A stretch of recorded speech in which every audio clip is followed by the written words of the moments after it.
getting closer and closer to the mother of all economic depressions, and its effects are about to bring about an unprecedented amount of turbulence, chaos, and despair to our modern society.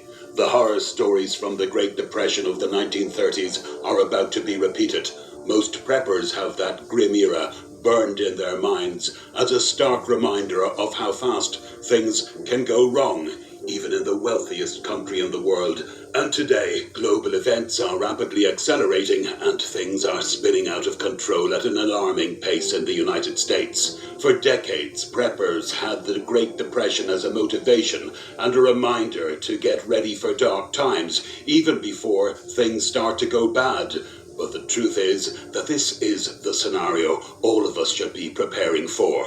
Recently, several economists, financial analysts, and market watchers have been warning that another Great Depression is coming, and it will throw us back into an era of poverty, hunger, and distress that is likely to start by the end of this year. Many may argue that those warnings may be too extreme or too alarmist, but there's plenty of evidence supporting their view, too much to just dismiss. In real terms, the Great Depression stretched for 4 painful years from 1929 to 1933, but it was only 7 years later, in 1940, that the US economy bounced back to its 1929 level, and even then the national unemployment rate was still at 15%.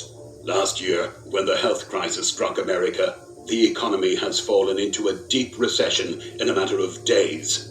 Over 700,000 unemployment claims were filed within a few short months, and the US GDP dropped by 31.4% in the second quarter, the deepest and fastest collapse ever recorded.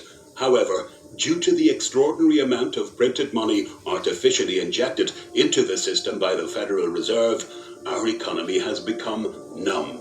These measures may have averted a greater collapse in the short term, but they created huge imbalances that are now threatening to bring the entire system down. Even though many businesses have managed to recover from the damage that resulted from lockdowns, most of them are still struggling to resume operations and facing mounting debts.